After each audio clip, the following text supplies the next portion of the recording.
দর্শক আসসালামু আলাইকুম। আমরা যে এলাকাতে আছি সেটা অত্যন্ত বিখ্যাত একটি এলাকা।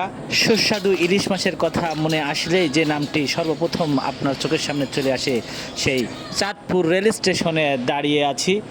ঘুরে দেখাবো চাঁদপুর রেল স্টেশন সহ যে কারণে এই এলাকাটি বিখ্যাত, সেই ইলিশ মাছের অভয়ারণ্য, এই তিন নদীর মোহনা সহ এই চাঁদপুর রেল স্টেশনের পাশেই প্রচুর পরিমাণে আমদানি হওয়া ইলিশ মাছের আড়তগুলো, যেখানে কেনাবেচা হয় প্রচুর পরিমাণে ইলিশ সহ নদীর মাছ, সেগুলো আজকে ঘুরে ঘুরে দেখাবো। সঙ্গে থাকুন পুরো ভিডিওটি দেখতে। এই সেই তিন নদীর মোহনা, যেখান থেকে ইলিশ মাছগুলো এই রেল স্টেশনের পাশেই গড়ে ওঠা সবচেয়ে বড় বড় মাছের আড়তে চলে আসে। এখানে গড়ে উঠেছে অনেকগুলো মাছের আড়ত, যেখান থেকে সারা বাংলাদেশ অনেকগুলো আড়তের মধ্যে একটি আড়তে প্রবেশ করতেই দেখতে পাই বড় ধরনের কিছু ইলিশ রাখা আছে বিক্রয়ের জন্য।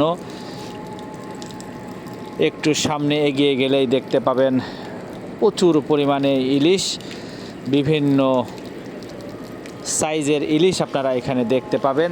দেখতে পাচ্ছেন 1 কেজির উপরে কিছু ইলিশ দেখা যাচ্ছে হাফ কেজি থেকে শুরু করে 200 গ্রাম, 250 গ্রাম বিভিন্ন ওজনের ইলিশ কিন্তু এখানে রয়েছে।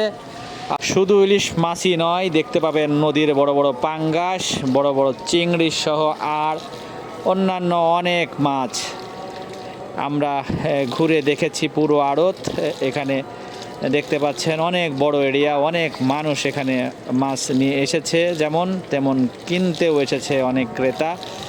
দেখতে থাকুন পুরো ভিডিও, সঙ্গে থাকুন।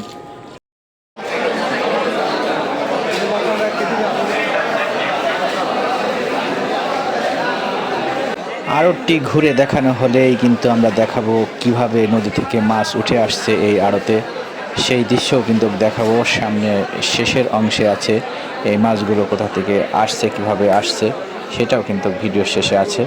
দেখতে থাকুন সম্পূর্ণ ভিডিও।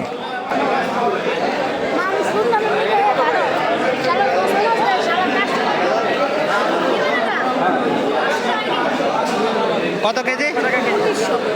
1900 টাকা কেজি। আর মাছ